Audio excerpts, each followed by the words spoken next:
శ్రీమాత్రే నమః. భగవద్బంధువుడా నమస్సుమాంజలి. గురుదేవుల పాదపద్మాలకు శిరసాష్టక నమస్కారాలు. ఈరోజు చెప్పే విషయం ఏమిటంటే కనుక గోదాదేవి కళ్యాణ మహోత్సవం చెప్తూ ఉన్నాను. పరమ పవిత్ర మాసం ధనుర్మాసం. సాక్షాత్కారంగా నారాయణునికి ప్రతికర మాసం ధనుర్మాసం. ఈ మాసం నందు సాక్షాత్కారంగా వెంకటేశ్వర స్వామికి సుప్రభాత సేవ లేకుండా ఓన్లీ తిరుపావై మాత్రం చదువుతూ ఉంటాము వైష్ణవాలయాల్లో. ప్రతి వైష్ణవ ఆలయాల్లో కూడా తిరుపావై ప్రతినిత్యం కూడా ఈ 30 పాశురాలు 30 రోజులు చదువుతూ ఉంటారు. అందులో ఆఖరి ఘట్టం ఆఖరి రోజున స్వామివారికి రంగనాథ స్వామికి గోదాదేవి కళ్యాణం కూడా జరుగుతూ ఉంటుంది.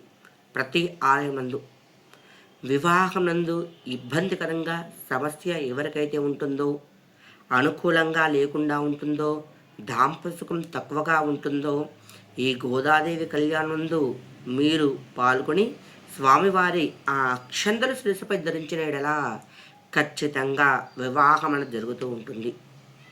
ఎందుకంటే కనుక గోదాదేవి సాక్షాత్కారంగా ఆ నారాయణకి ఇష్టమైన ఆమె కావున మీరు ఎవరైతే గోదా రంగనాథ స్వామి కళ్యాణాన్ని తిలకిస్తూ ఉంటారో ప్రతి ఒక్కరికి కూడా ఆ గోదా రంగనాథ స్వామి కృపా కటాక్షాలు ఎల్లవేళవా మనపై విరజిల్లుతూ ఉంటాయి.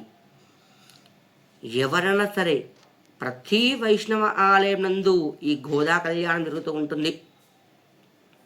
కావున ప్రతి ఒక్కరు కూడా ఈ అవకాశాన్ని మాత్రం మిస్ కాకండి. పరమ పవిత్రమైన ధనుర్మాసం నందు ఈ ఘటన ఈ రోజున పవిత్రమైన రోజు, చాలా చాలా పవిత్రమైన రోజు. ఈ 30 రోజులు మీరు చేయకున్నా సరే ఆఖరి రోజు గోదా కళ్యాణం రోజు మాత్రం ఖచ్చితంగా దేవాలకు వెళ్ళండి. గృహం నందు ఎవరికైతే వివాహం నందు ఇబ్బంది కలుగుతూ ఉంటుందో, అంతేకాకుండా సంసార జీవితం సుఖంగా లేరో, దంపతుల మధ్య అన్యోన్యంగా తక్కువగా ఉందో వారు మాత్రం ఖచ్చితంగా గృహం నందు పిండి దీపాలు పెట్టండి. 7 పిండి దీపాలు ఉంటాయి కదా, ఆ రోజున కొంచెం బెల్లము, కొద్దిగా పాలు, బియ్యం పిండి తీసి ప్రమిదలాగా చేసి 7 దీపాలు పెట్టండి. గృహం నందు పెట్టుకొని ప్రాతకాలం పెట్టండి. ఆవు నెయ్యితో దీపారాధన చేయండి. దీపారాధన చేసి సాక్షాత్కారంగా విష్ణుమూర్తిని మీ మనసులో కోరికని చెప్పుకొని మీరు దేవాలకు వెళ్ళి దేవాలయంలో కూడా ఆవు నెయ్యితోని ధ్వజస్తంభం దగ్గర దీపం పెట్టండి. అది కూడా పిండి దీపం పెట్టండి.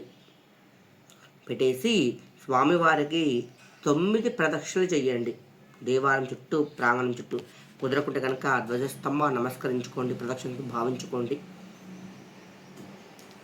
వచ్చారనుకో ఖచ్చితంగా మీకు వివాహం నందు ఎంతైతే ఇబ్బందికరంగా సమస్య ఉందో అదంతా తీరుతూ ఉంటుంది. ఈరోజు పవిత్రమైన రోజు, ఎవరు కూడా మిస్ కాకండి. 14వ తారీఖు నాడు సంక్రాంతి, 15వ తేదీకి కనుమ, 16వ తారీఖు ముక్కనుమ. కావున ఈ పండుగ సంబరాలు అంగరంగ వైభవంగా జరిపించుకోండి. ఉత్తరాయణ పుణ్యకాలం పరమ పవిత్రమైంది. ఈ ఉత్తరాయణ పుణ్యకాలం నందు దాన ధర్మం చేసినా, ఎలాంటి చేసినా కూడా మంచి రిజల్ట్ వస్తుంది. ఈ రోజున కొన్ని ప్రదేశాల నందు, కొన్ని ప్రాంతాలందు పితృదేవతలకి దాన ధర్మాలు చేస్తూ తర్పణాలు జరిపిస్తూ ఉంటారు. ఉత్తరాయణ పుణ్యకాలం నందు ఎవరైనా చేసుకోవచ్చు పితృదేవతలకి. కావున ప్రతి ఒక్కరు కూడా సుఖంగా సౌఖ్యంగా ఉండాలని మనసా వాచాకరణ ధ్యానిస్తూ ఉన్నాను. గోదా రంగనాథ స్వామి కృప మనందరిపై ఎల్లవేళలా ఉండాలని మనసా వాచాకరణ ధ్యానిస్తూ ఉన్నాను. సర్వే జనా సుఖినో భవంతు. ఓం స్వస్తి.